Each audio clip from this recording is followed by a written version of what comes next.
Welcome to a healthy living video blog at workoutmaster.com. This is Ruben. This is Aram. Today we're going to talk about sugar addiction. This term has been around for quite some time, and people say that there's a lot of other people are addicted to sugar. So we want to touch up on it. Absolutely. And Aram is the belief that there is such thing as a sugar addiction, and I am of the belief that there is not such thing as sugar addiction. I can't say that I believe there's such a thing as sugar addiction. I never really thought about it that much. So let's talk about it. Let's see. All right, let's start with this premise. We hear all the time that, about kids and grown-ups and all these, people in society that are addicted to sugar. And I think that this premise is actually faulty from the get-go, in the sense that if you are actually controlling the amount of protein, carbohydrate, and fat that you eat, it's literally impossible to become sugar addicted, on the basis that your body pretty much will be so filled of nutrients that at one point or another will say, enough, I cannot eat anymore. And people have said to me, well, I can give you a plate of steaks and I can give you a plate of cookies. Which one will satisfy you, which one will make you gag the sooner, as soon as you eat plenty. So once you eat a couple of steaks, you're gonna be full up to your throat with food, protein and fat. And if I give you a plate of cookies, how many cookies can you eat? I'll say probably about 2 or 3 plates of them, but eventually you'll become sick of it. But this is the interesting thing. I think that in that example it's already wrong from the get-go, because you cannot compare protein with the sugar itself. And that particular form of sugar, which is the cookies, they're gonna be all kinds of polyunsaturated fat. There's gonna be all kinds of flours, coming from grains and cereals. And it's not the same as per se to eat sugar. Because I can say the same example. I'll give you a plate of protein and I'll give you a plate of plain sugar. How many tablespoons of sugar do you think you can actually put in your mouth before you actually are just disgusted with it, and you can only, well, they say, well, it's a powder, it will be very difficult, it's like, eating sand. I said, good, well then let's do the following. I'll make a simple syrup, which as you will know by now is just mixing, water and sugar, just get into a clear liquid after you have boiled it, let it cool off, and let's see how many ounces of that liquid can you drink before you're actually sick. And the fact of the matter is you probably can drink about 2-3 ounces before actually you will throw it up, because it's almost unbearable for the body to eat that much sugar at one time. So that's why I don't really quite understand what people mean, or what they're trying to say by being addicted to sugar, and what they mean, when people, like I said, there's not such thing as a sugar addiction. Well, I think what you're explaining is it's irrational. Yeah. Addiction has nothing to do with rationale. Well, I think it does, because people do it for a reason, so therefore it makes it rational. I don't think people do it for a reason. Let's say if you shoot heroin, there's a reason? You get high? Yeah. Okay, well, if you eat sugar, you get high too. Okay. So they do it for a reason. They get high on sugar. So you tell me that those people, they have no reason to get high. Well, they have reason. They want to get high. Then it's reasonable. Okay. And there's a rationale for it. Well, the way that they can avoid pain, that they can avoid, the bad circumstances they might be in, is a way to escape, to disconnect, to unplug. Okay. So that's an addiction.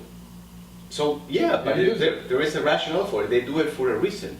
It's not unreasonable, the reason why they do it. To a person that might not, quote unquote, as you say, be addicted, there might not be a rationale to them for the reason that other people do it. But still, those people have a reason why they do it. Okay, so you say if they have a reason, that's not addiction? Well, there is a I'm confused. there is a purpose. It's confused the hell out of me. There is a reason why. why Those Spaniards, if you let them talk, they'll confuse you. We'll confuse you. So what I'm saying is that people oftentimes are addicted to sugar for the simple reason that they need the energy. If they're not getting it, they're going to ask for more and more, and going to ask for that energy in the simplest way that they can assimilate. Okay. Therefore, sugar. Okay. Are we eye to eye on that much? Yeah, if they're lacking sugar, they're definitely going to ask more for it. Right, and not only that, because it provides ready available energy instantly almost. That's correct. Now, you also can abuse sugar. Well, you can abuse anything. Exactly. Can you not abuse protein? Well, then you can say that if there's a rationale to shooting heroin, then it's not addiction. It's just let's forget about the heroin. Let's not go there. But people can be addicted to protein just as much. Okay. I know plenty of people that are addicted to protein. So it's an addiction. I guess. I call it an addiction because for my rationale, I don't understand why they do it. Oh, most of the things that people do that call addiction is really, I mean, it's rational and yet irrational at the same time. What I'm trying to say is that the word addiction by itself, in that context, is actually wrong. People that are not addicted to sugar. Well, they addiction is something that creates negative consequences for you, I think. Okay. So Okay, what are so the negative consequences Well, of the sugar? if you consistently abuse sugar, then you can end up being obese. It's one of those Can you things. not be obese by eating a lot of protein? You can. So Yeah. So there's negative consequences to that too. So you also can be an addiction. that's why I started the premise saying that if you eat the right amount of carbohydrate, protein, and fat, it's very unlikely that you'll have any addiction to sugar. So what I'm saying that those people that quote unquote are addicted to sugar is because most likely they're not balancing the content of protein, carbohydrate, and fat Well, in that's a fact. Yeah. every meal. I agree with that.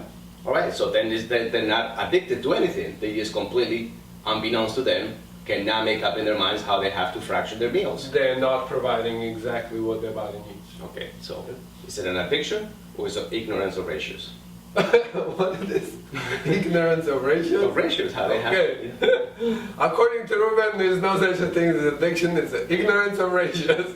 We just coined a new term. Let it be coin, that's for now on. So tell us what you think. You know, it's very important. We want to hear what you are taking. You know, I'm not saying that I have the answers for sure. I just come up with some type I'm of still rational. confused. I'll explain it to you later when we turn on the camera. But you tell us what you think. If people are really addicted to sugar, are they addicted to the polyunsaturated fatty acids and the negative effects and not? I don't think people even know what the polyunsaturated fatty acids Well, then they have to look it up. Forget about being addicted Then to they it. have to look it up and realize what it is and what kind of damage that it does in their body and how the body might ask of more of it. For the simple reason that that polyunsaturated fat makes it almost literally impossible for energy to go inside of your cells, so that the cells are going to be craving energy. You're confusing people even more than you're No, I'm not. It's before. pretty simple. If I'm confusing you, I'll put it in text and then we'll discuss it over. But just let it be known that I don't believe in sugar addiction. All right, great. That's it, guys. Remember, your future looks better already. Make comments, suggestions. We'll be happy to answer. Until the next time. Help me clarify what I just said in the sense that, it's more, easier for other people to perhaps understand it if I don't make it clear enough. I'll see you next time. Next time.